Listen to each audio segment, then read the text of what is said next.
Rolling Pin wird zu Heston Blumenthal. Oder wie wir ihn liebevoll auch nennen, der Wahnsinnige aus der Küche. Aber eines dürfen wir niemals machen und das müssen wir berücksichtigen. Nennen ihn niemals Molekularkoch. Warum? Das zeigt uns das Roadmovie.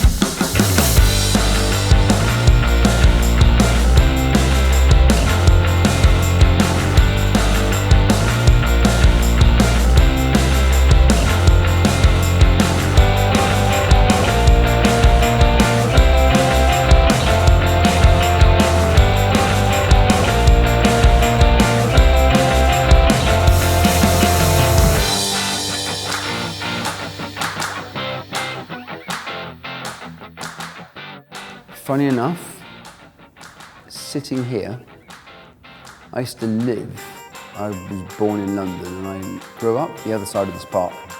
We sat in dinner, sat by the window and the sun was shining, the park was busy. And I looked out and thought, God, who would have thought? Is that me? I'm not very good at, you know, when they say wake up and smell the roses, I'm always looking at what's wrong and how to get better and how to, and it was one of those moments when you think, I used to live in that park, I used to play in that park every single day. You know, when you're 7, 8 years old, in those days, your parents, you'd never let 7, 8 year olds go out now. You just off you go. And I remember in the summer, we'd have this horrible group of us, and there'd be like a couple lying down, kissing in the park, and we'd creep up behind trees with 2 sticks, and then we'd go, and we'd run around them in circles, bashing sticks, going, snoggers, snoggers. And then the guy would stand up, we'd throw the sticks in the air and just run away. So in terms of sitting here, it would be an ice cream from an ice cream van in Hyde Park.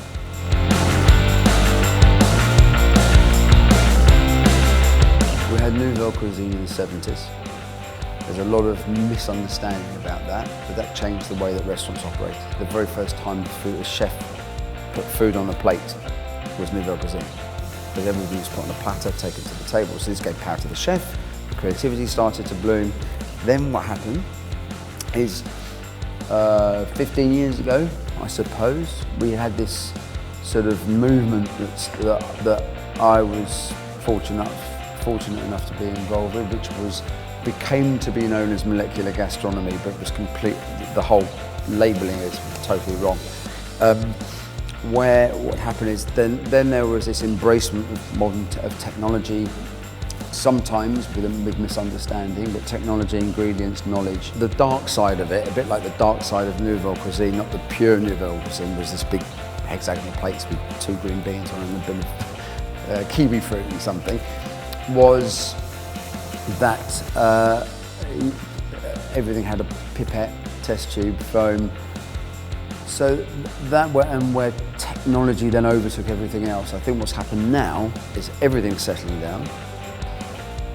There is acceptance that stuff is as important, like modern technology is as important as a kettle. But it's not the fact, it's not the technique. Ultimately, you're still giving pleasure to people through food. And I think now, at every single level, there should be a greater understanding of there's good and bad food. So the old-fashioned people just say, this is what a restaurant should be like.